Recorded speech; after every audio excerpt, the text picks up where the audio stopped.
Naipit ako sa parehong araw sa loob ng 1,000 taon.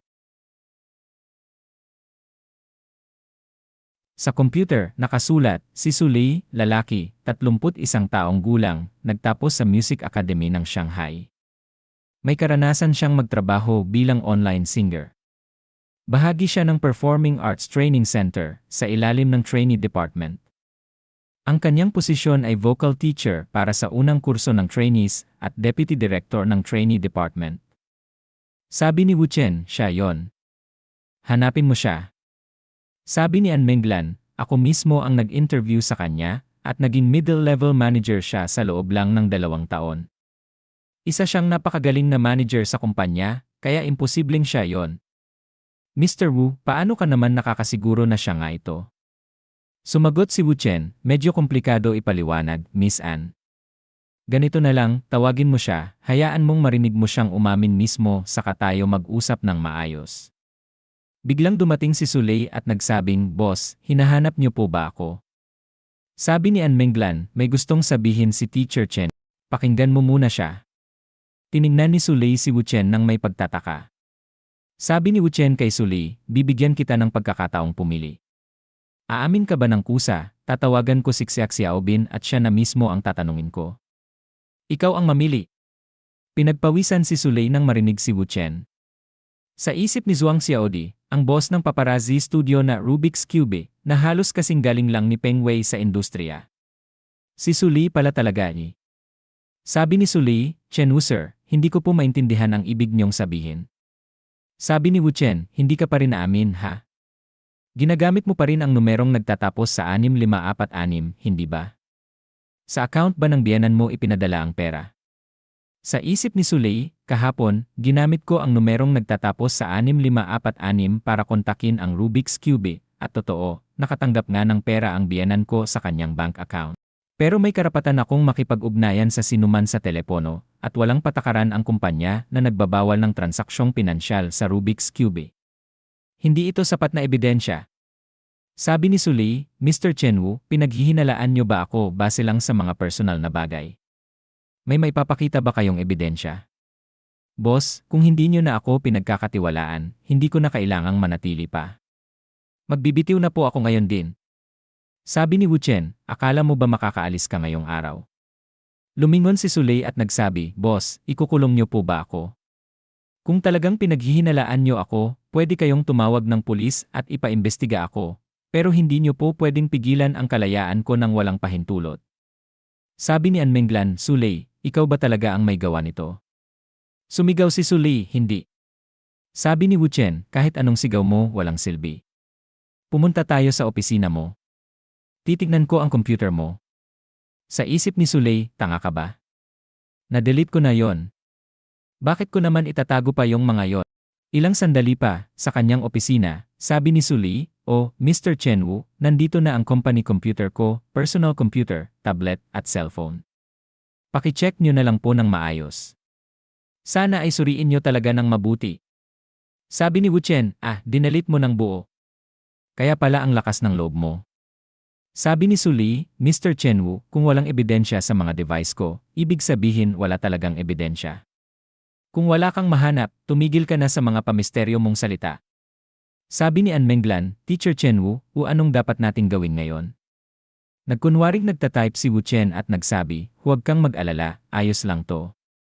Pagkalipas ng 20 minuto, sabi ni An Menglan, Teacher Chen Wu, ano bang sinusulat mo dyan talaga?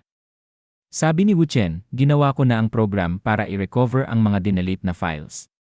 Tignan natin kung anong makikita natin, hindi ko na siguro kailangang buksan pa ang email na to na pinadala dito, ano?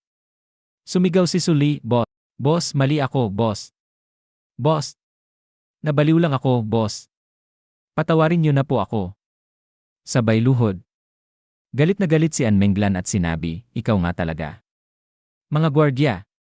Habang inaalis ng mga gwardya si Suley, sinabi ni An Menglan, isantabi muna natin ang issue ng leak audio. May naiisip ka bang paraan para maisalba ang kabuluhan na to para sa bagong album? Sabi ni Wu Chen, mga hakbang ha. Siyempre, ilabas agad ang album. Mas maaga, mas mabuti. Sabi ni An Menglan, Yira the way, paano mo nalaman na si Suley ang may sala? Sabi ni Wu Chen, pinaimbestigahan ko kay Peng Wei. Bilang karibal sa parehong industriya, medyo komplikado ang investigasyon. At habang may mga nangyayari sa kumpanya mo, kailangan ko pang mag-record ng kanta.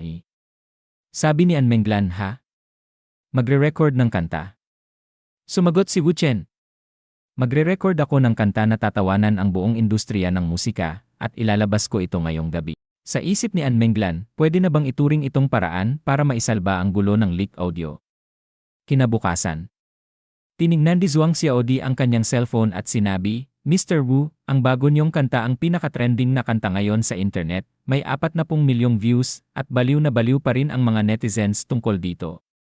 Sinabi ni An Menglan, pati na rin ang pangatlo at pang-apat na pinakasikat na trending topic ay kontrobersya sa bagong kanta ni Chen Wu at gaano kabilis magsalita si Chen Wu. Ang kasikatan nito ay nasa 7 milyon din. Sa mga komento, sinabi ng mga tao, bakit ang yabang mo? Kung ganyan ka kayabang, Chen Wu, bakit hindi ka nalang lumipad sa langit?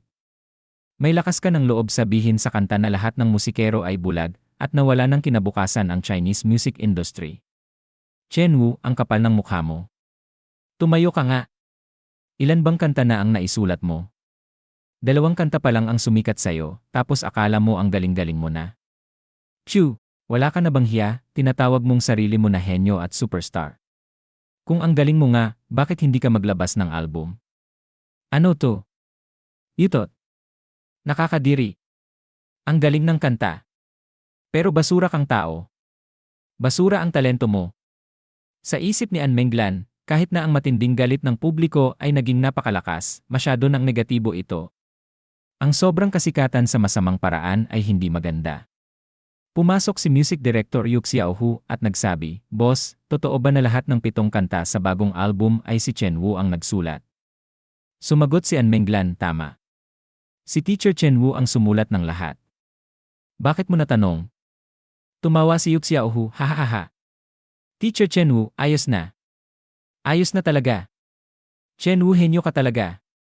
Tinanong ni An Menglan, Teacher Xiaohu, anong sabi mo? Sagot ni Yu Xiaohu, syempre tungkol ito sa bagong album mo, boss. Hindi mo ba naiintindihan? Ngayon, ang buong internet ay minumura si Chen Wu, kinukwestiyon ang talento niya, samantalang siya ang nagsulat ng lahat ng kanta sa bagong album mo. Sa isip ni An Menglan, mag-isa lang, pinasabog ni Wu Chen ang opinyon ng publiko sa buong industriya at ginawang kalaban niya ang buong internet. Hindi lang ito para sa kasikatan, kundi isang patibong para sa buong internet. Ngayon ang buong internet ay kinukwestiyon ang talento ni Chen Wu, umaasang ipapakita niya ang dahilan ng kayabangan niya. Isinagot ni An Menglan sa isip at malapit nang ilabas ang bagong album ko. Dahil si Chen Wu ang sumulat ng lahat ng kanta, parang isang sampal ito na bubura sa lahat ng kontrobersya online. Kapag nailabas na ang isang album na may mataas na kalidad, at kung magpapatuloy ang kasalukuyang kasikatan, hindi na magiging issue ang leak audio. At isipin mo, inakusahan ko pa siya kahapon na nagloloko. Kailangan ko talagang humingi ng tawad kahit anong paraan pa. Habang iniisip niya ang sarili na nasa ibabaw ni Wu Chen sa kama, sabi ni Yu Xiaohu, tulad ng inaasahan, nakatutok ngayon ang buong internet sa bagong kanta ni Teacher Chen Wu at halos walang nakakapansin sa leak na bagong album. Sabi ni Wu Chen, hanggang dito na lang muna ang magagawa ko. Si Miss An ay talagang nagsumikap nitong mga nakaraang araw para ma-record agad ang mga kanta para sa bagong album. Huwag kalimutang i-post ito ng maaga. Tinanong ni An Menglan, Teacher Chen Wu, ibig mong sabihin? Sabi ni Wu Chen, may iba pa akong asikasuhin, kaya alis muna ako. Makikipag-ugnayan na lang ako sa iyo mamaya, 1 oras ang lumipas, sa Iris Flower Western Restaurant sa Dongpu District, Shanghai. Sabi ni Wu Chen, Xiaodi, ito ang script ng pelikulang sinulat ko ilang araw na ang nakakaraan. Kunin mo. Ibigay mo kay Maurusong kapag dumating siya. Ipinatong ni Wu Chen ang flash drive sa mesa. Sabi ni Zhuang Xiaodi, script ng pelikula. Ito ang pangunahing materyales para sa bagong proyekto ng kumpanya. Bakit hindi mo na lang ito hawakan ng personal, Mr. Wu? Sabi ni Wu Chen, kailangan ikaw ang humawak nito dahil ito ang magpapaupo sa iyo bilang chairman ng Shanghai Entertainment. Sa isip ni Zhuang Xiaodi, ha? Ako ang magiging chairman ng Shanghai Entertainment. Ito ay bigla. Si Qi Chenghong, ang nakatatandang kapatid ni Qi Jun at anak ni Qi Min, chairman ng Shuangqi Real Estate, ay nagsabi, Yo. Yo, yo, hindi ba ito ang Campus BT ng Zhuang University? Katabi niya si Kijon, 45 taong gulang, isang malaking shareholder at direktor ng Shuangqi Real Estate Group sa lungsod ng Shanghai. Sabi ni Qi Chenghong, ang tagal na mula nang huli tayong magkita. Nalaman ko na lang na mayaman pala ang kasama mo ngayon, akala ko pa naman na makakahanap ka ng mas okay kaysa sa akin, kaya mo ako tinanggihan. Kiari, sabi ni Wu Chen, huwag mong pansinin. Baliwalain mo na lang siya. Sabi ni Qi Chenghong, Uncle, ano sa tingin nyo? Cute siya, di ba? Yan ang Campus BT, yon ang sinasabi ko sa inyo dati. Sabi ni Kijun, maganda talaga siya. May isip mo kung gaano kasarap ang pakiramdam kapag kasama siya. Magaling pumili ang pamangkin ko.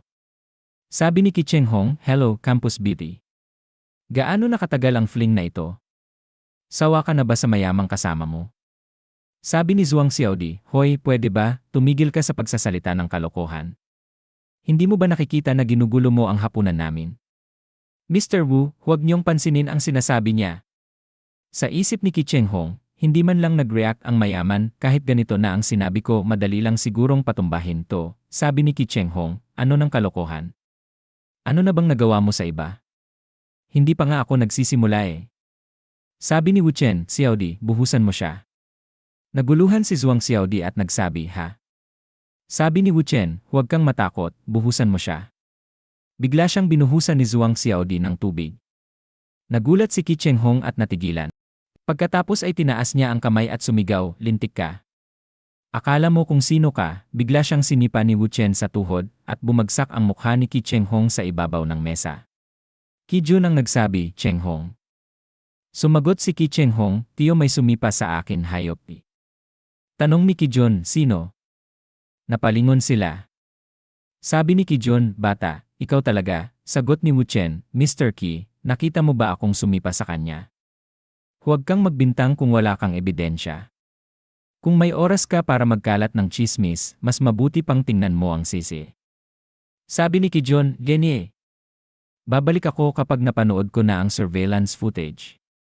Sabi ni Wu Chen, si Xiaodi at ako ay nasa pinakadulo ng hapagkainan na wala sa sakop ng kamera, Mr. Qi. Mukhang nasayang lang ang biyahe mo. Isip ni Qi Jun, inamin ba niya ito ng hindi direkta? Sabi pa niya, nagkaroon ka ng lakas ng loob na saktan ang anak ng boss eh. Sabi ni Wu Chen, Mr. Qi, nawawalan na ng malay ang pamangkin mo. Hinuli ni Qi Jun si Qi Chenghong at sumigaw, Chenghong. Sabi ni Wu Chen, Mr. Qi, dapat mong dalhin agad sa ospital ang pamangkin mo, kung hindi, baka mamatay siya. Habang papalayo sila, mutter ni Qi Jun, ayos. Magaling. Tandaan ko yung mukha mo. Sabi ni Zhuang Xiaodi, Mr. Wu, siya sila. Sabi ni Wu Chen, ayos lang yan. Dalawang mangmang lang iyan. Huwag kang matakot. Sabi ni Zhuang Xiaodi, Mr. Wu, si Qi Chenghong mayamang mayaman ang pamilya niya. Halaga ng yaman nila ay mahigit 10 bilyong yuan. Sa eskwelahan, palaging mayabang at walang nakakatapang lumaban sa kanya. Sabi ni Wu Chen, ano ngayon? Sabi ni Zhuang Xiaodi, nagdulot ako sa iyo ng gulo. Hindi ka ba delikado ngayon? Sabi ni Wu Chen, hindi mo kasalanan. Hindi ko hahayaang mabaliwala ang dignidad mo. Kung makaranas ka ulit ng ganito, basagin mo ang bote ng alak sa ulo niya at ako na ang bahala sa lahat ng kasunod. Hinalikan niya ang noo nito. Luha ang sagot ni Zhuang Xiaodi, Yelanis Nef. Makaraan ng 3 oras matapos kumain at mag-usap kay Mao Rusong. Sabi ni Zhuang Xiaodi, Mr. Wu, siguradong pagod ka na sa lahat ng stress nitong mga nakaraang araw. Hayaan mo akong kuskusin ang likod mo.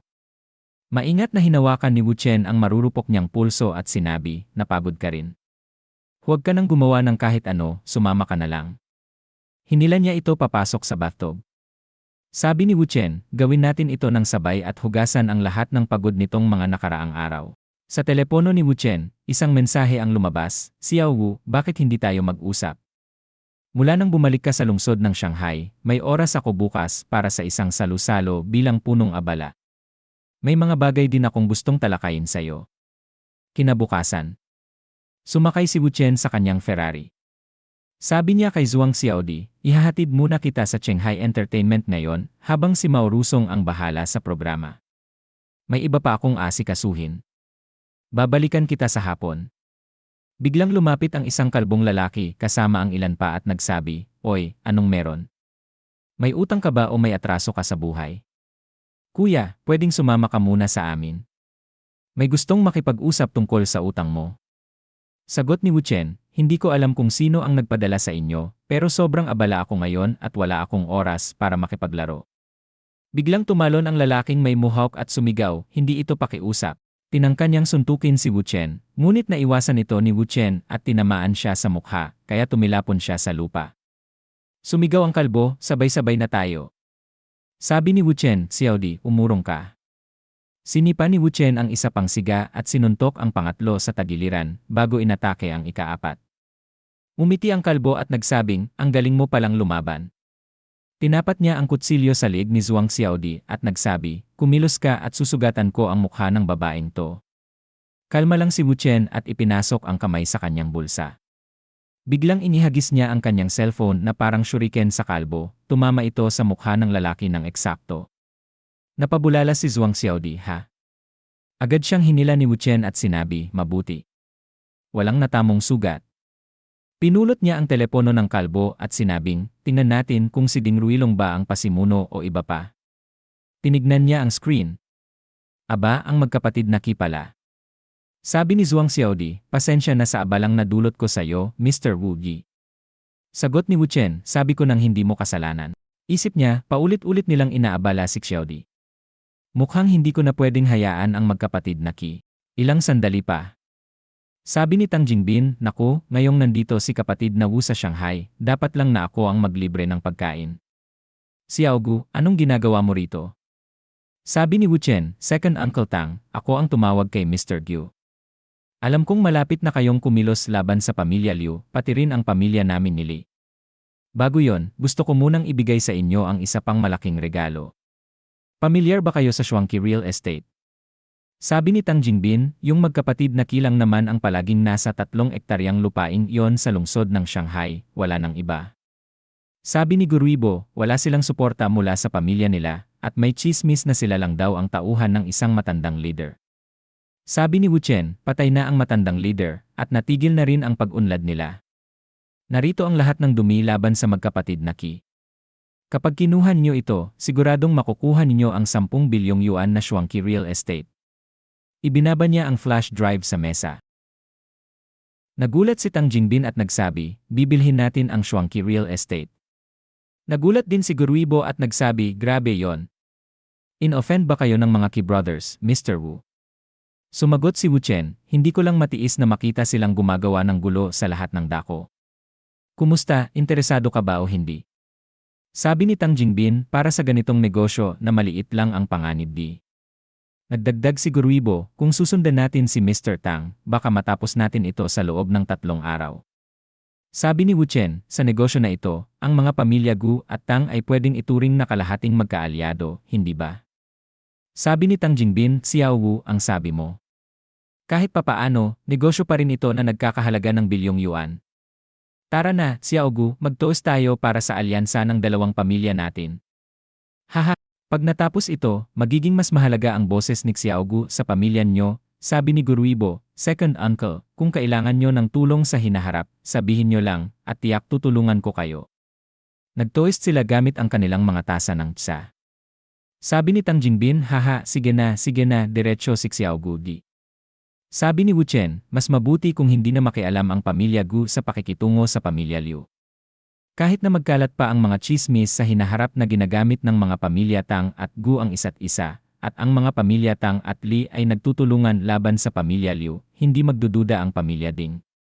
Sabi ni Guruibo, "Kaya may mas malalim na ibig sabihin pala ito." Sabi ni Tang Jingbin, "Si Xiao Wu ang tinutukoy natin, haha, napakaisipin niyang tao." 3 oras ang lumipas, pagkatapos kumain ng 3 ng masaya sa bahay. Inalis ni Wu Chen at Zhuang Xiaodi ang kanilang maruruming damit at humiga sa kama para magpahinga. Sabi ni Wu Chen, "Xiaodi, huwag mo nang alalahanin pa si Qi Chenghong at ang pamangkin ni Qi Min." Sabi ni Zhuang Xiaodi, "Okay lang ako. Ayoko lang kasi na inaabala kanila, Mr. Wu." Sa telepono, sabi ni Li Ruobing, "Sayang, hindi mo ako tinawagan ng 2 araw, tapos gumawa ka ng ganitong malaking gulo na hindi man lang nagsabi." Sumagot si Wu Chen, ano nang ibig mong sabihin? Nag-update ang balita, na-release na ang bagong kanta ni An Menglan, bumalik na ang Reyna. Kumikita si An Menglan ng 600 milyong yuan sa isang araw. Explosive.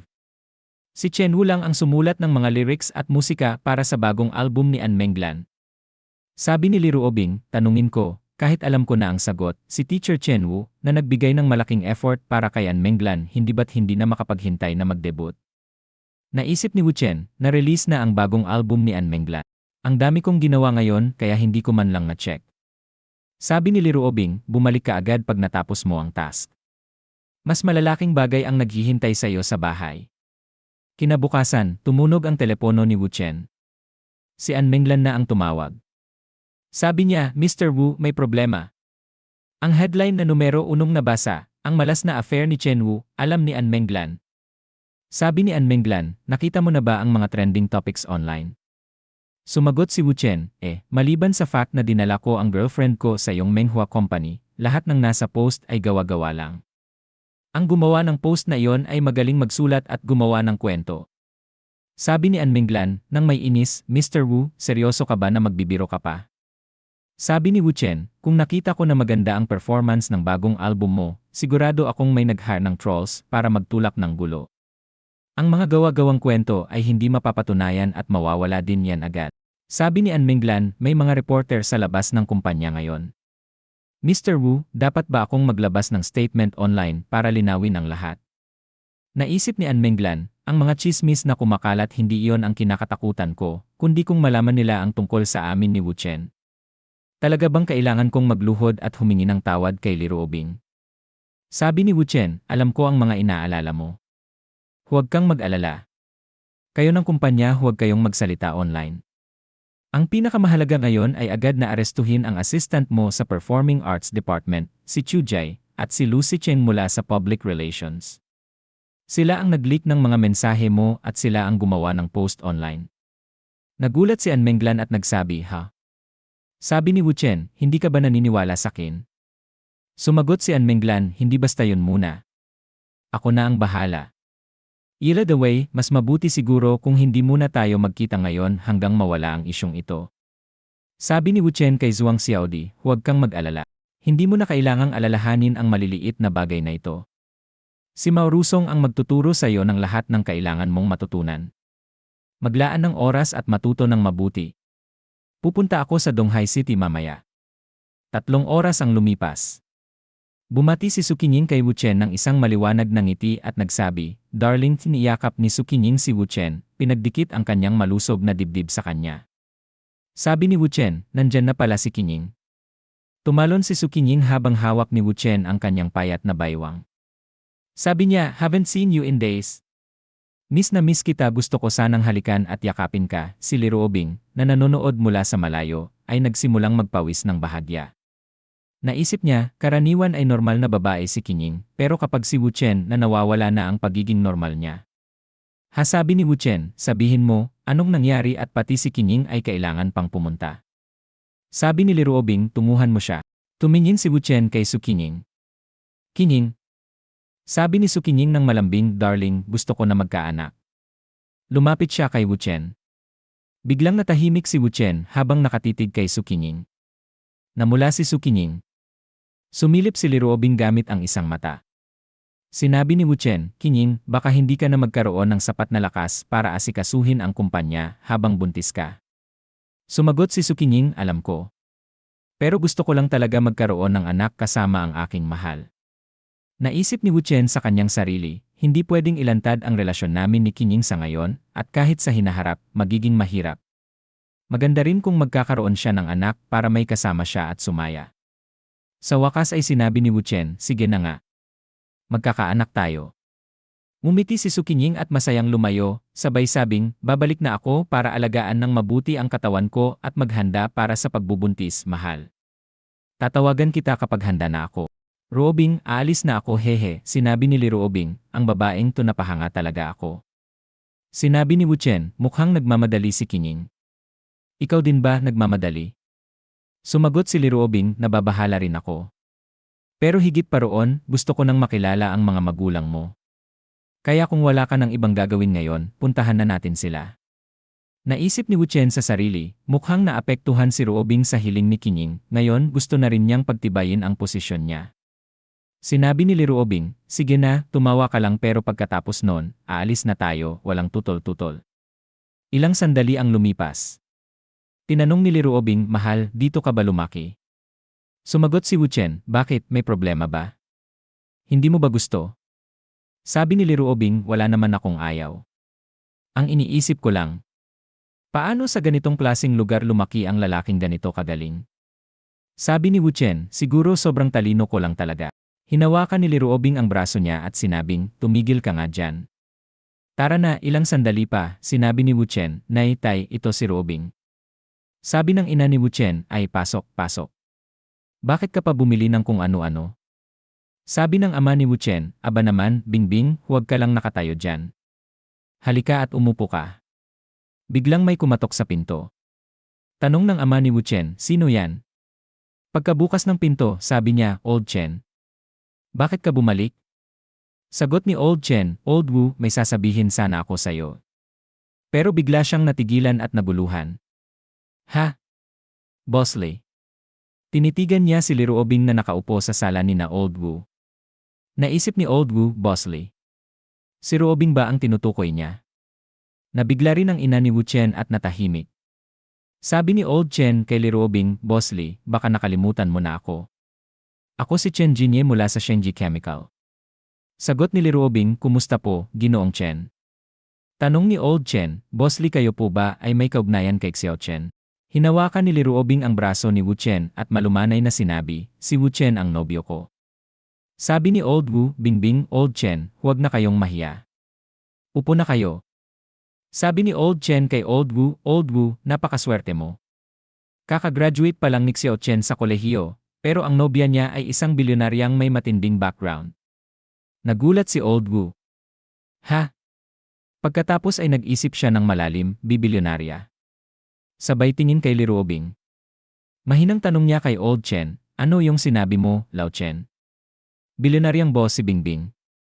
Mahinang sagot ni Old Chen, ay naku, Old Wu, ano bang gusto mong sabihin ko? Yung magiging manugang mo ay may malalaking pabrika ng kosmetiko. At ang yaman niya ay nasa 2 hanggang 3 bilyong yuan. Naisip ni Old Wu, paanong nangyari ito? Paano makakasabay si Xiao Chen sa isang katulad niya? Tinawag ng ina ni Wu Chen, ano ba kayo dyan? Naghihintay na kaming kumain. Sabi ni Old Chen, manugang, pamilyang hapunan ito, hindi na muna ako makikisali. Tumingin siya kay Old Wu at sinabing, Old Wu, mag-usap na lang tayo sa ibang araw. Ilang sandali pa. Sabi ng ina ni Wu Chen, Bingbing, tikman mo ang mga gulay. Tingnan mo kung bagay sa panlasa mo, anak, huwag ka lang kumain mag-isa. Abutan mo rin ang gulay si Bingbing. Sabi ni Ruobing, tiya, ang sarap po nito, sabi ni Old Wu, Bingbing, unang beses mong kumain sa bahay namin. Tuwang-tuwa si Tio. Pero kailangan kong maging totoo. Napakalaki ng responsibilidad mo sa negosyo at ganito lang ang kalagayan ng pamilya namin. Napakabait mong babae. Natatakot akong baka mabigatan ka lang ni Xiao Chen. Naging seryoso si Ruobing at diretsyo ang tingin habang sinasabi, Tio, buntis po ako. Nagulat si Old Wu. Ha? Sabi niya habang pinapawisan. Tanong din ng ina ni Wu Chen, ha? Buntis ka? Gaano ka nakatagal buntis? Ngumiti si Ruobing at sinabi, hindi pa gaanong matagal. Nalaman ko lang nung nagpa-physical exam ako sa ospital. Sabi ng doktor, buntis na raw ako ng mga 20 araw. Sabi ni Old Wu, Xiao Chen, ano bang ginagawa mo? Hindi mo ba alam ang tamang pag-iingat? Sabi ni Ruobing, Tio, hindi siya pabaya. Ako po ang nag-request kay Wu Chen. 27 na po ako at may kaunting tagumpay sa career. Pagdating sa pagkakaroon ng anak, hindi naman nagmamadali si Wu Chen. Mas bata siya ng 5 taon sa akin at kakagraduate lang. Marahil ay ayaw pa niyang pasukin agad ito. Pasigaw na sabi ni Old Wu kay Wu Chen, lintik ka. Si Bingbing ay handang magpakasal sa'yo at magdala ng anak mo, tapos ikaw pa ang ayaw. Dinugtungan ng kanyang ina, Xiao Chen, hindi matutuwa si mama sa'yo kung ganyan ang asal mo. Paano mo nagawang tratuhin ng ganoon ang isang babae? Tiningnan niya si Ruobing at sinabi, huwag kang mag-alala, Bingbing. Simula ngayon, si mama na ang bahala sa'yo. Kapag hindi nakinig si Wu Chen, ako ang bahalang umayos sa kanya. Kinagabihan. Habang nakahiga sa kama, sinabi ni Liruobing, "Mahal, nang sinabi ko sa mga magulang mo na buntis ako, nasabi ko lang yon bigla. Sana hindi ka galit?" Sagot ni Wu Chen, "Anong ikagagalit ko ron? Ang kailangan lang natin ay bilisan at gawin na agad, ayos." Tanong ni Liruobing, "Kakayanin mo ba?" Gusto rin ni Kinying na magkaanak. Biglang tinaas ni Wu Chen ang kamay at pinadapa si Liruobing sa kama, sabay sabing, "Huwag kang mag-alala, kaya ko to." Sagot ni Liruobing, "Sigurado akong kaya mo." Kaya nga sina Qianqian, Kinying, Xiaodi, Wu Yurong at An Menglan. Habang papalapit si Wu Chen kay Liruobing, sinabi niya, "Mukhang panahon na para parusahan ang isang pilya." Sumagot si Liruobing, "Masamang lalaki ka talaga," sabay umbol ng mahina. Haan, kinabukasan sinagot ni Wu Chen ang tawag at sinabi, "Hello, Boss Tang." Sumagot si Tang Jingbin, "Xiao Wu, na aksidente si Mao Rusong." Tanong ni Wu Chen, "Kumusta na siya?" Sabi ni Tang Jingbin, nakatawid na siya sa intersection ng Tongjiang Avenue, mahigit 10 minuto na ang nakalipas, nang banggain siya ng truck na tumawid kahit naka-red light. Nasa ospital na siya ngayon, at tumakas ang driver na may kagagawan ng aksidente. Nagkausap kami ni Xiao Gu sa telepono, at sa palagay niya, mga kapatid na Qi ang may pakana, bilang ganti. Tumayo si Wu Chen at nag-isip, hindi. Ang mga Qi brothers ay parang mga gangster lang sa kalsada. Hindi nila kayang magpasimuno ng ganitong aksidente, hindi sila kasing tapang para pumatay. Sabi ni Wu Chen, "Boss Tang, baka wala talagang kinalaman ang pamilya Qi dito. Kailangan nating pigilan si Guruibo sa anumang padalos-dalos na aksyon. Susubukan kong alamin kung sino talaga ang may gawa." Tanong ni Tang Jingbin, "Xiao Wu, may hinala kang ibang tao ang nasa likod nito?" Sagot ni Wu Chen, "Ginoong Tang, pakitulungan niyo akong maghanap ng koneksyon at tingnan ang CCTV footage sa bahagi ng kalsadang pinag-aksidentihan ni Mao Rusong." Sabi ni Tang Jingbin, "Sige, Xiao Wu. Bigyan mo ako ng 30 minuto." Pagkalipas ng 30 minuto, sabi ni Wu Chen, "Tama nga. Hindi ang Qi brothers ang may kagagawan. Si Cao Liangpeng mula sa lungsod ng Shanghai." Sabi ni Liruobing, "Marami sigurong gustong pabagsakin si Mao Rusong, hindi ba?" Sabi ni Wu Chen, ilang minuto bago at pagkatapos ng aksidente ni Mao Rusong, 80% ng trapiko sa bahaging iyon ng kalsada ay mula sa grupo ni Cao Liangpeng. Tanong ni Liruobing, "Paano mong nalaman na galing sa grupo niya ang karamihan?" Sabi ni Wu Chen, "Ako'y isang tagapamagitan ng impormasyon. Kilala ko ang mga paksang malalakas at ang mga sasakyang ginagamit nila." Pagkatapos ay tumawag siya at sinabi, "Boss Gu, tingnan ang mga tawag ni Cao Liangpeng. Alamin kung sino ang kinausap niya bago at pagkatapos ng aksidente ni Mao Rusong. Pwede mo siyang bugbugin kung kinakailangan, pero huwag mo siyang palayain hanggat hindi siya umaamin." Sagot ni Guruibo, "Sige po, Ginoong Wu. Ako na ang bahala." Pagkalipas ng kalahating araw sa lungsod ng Shanghai, nakaupo si Guruibo sa guho habang humihitit ng sigarilyo. Si Cao Liangpeng, bugbog na bugbog, ay nagsabing, "Boss Gu, mali ako sa pag-atake kay Mao Rusong. Patawarin niyo ako. Alam kong mali ako at hindi ko na po ulitin." Naisip ni Guruibo, tama nga si Ginoong Wu. Si Cao Liangpeng na ang may pakana. Inapakan niya ang sigarilyo, tumayo, at sinabing, ipagpatuloy ang pambubugbog. Kung ano ang mangyari kay Mao Rusong, ganun din ang kahihinatnan mo. Huwag kang mag-alala, ako ang bahala sa gastusin sa ospital. Sa ibang eksena, mabilis na minamaneho ni Wu Chen ang kanyang Ferrari sa mga kalsada. Tinanong ni Liruobing, "An Menglan, ano na naman ang gusto niya? Kagabi lang di ba't galing ka pa sa Shanghai?" Sagot ni Wu Chen, "Malalaman mo yan pag sinagot mo ang tawag." Sinagot ni Liruobing ang telepono at sinabi, "Hello." Sagot ni An Menglan, "Ha?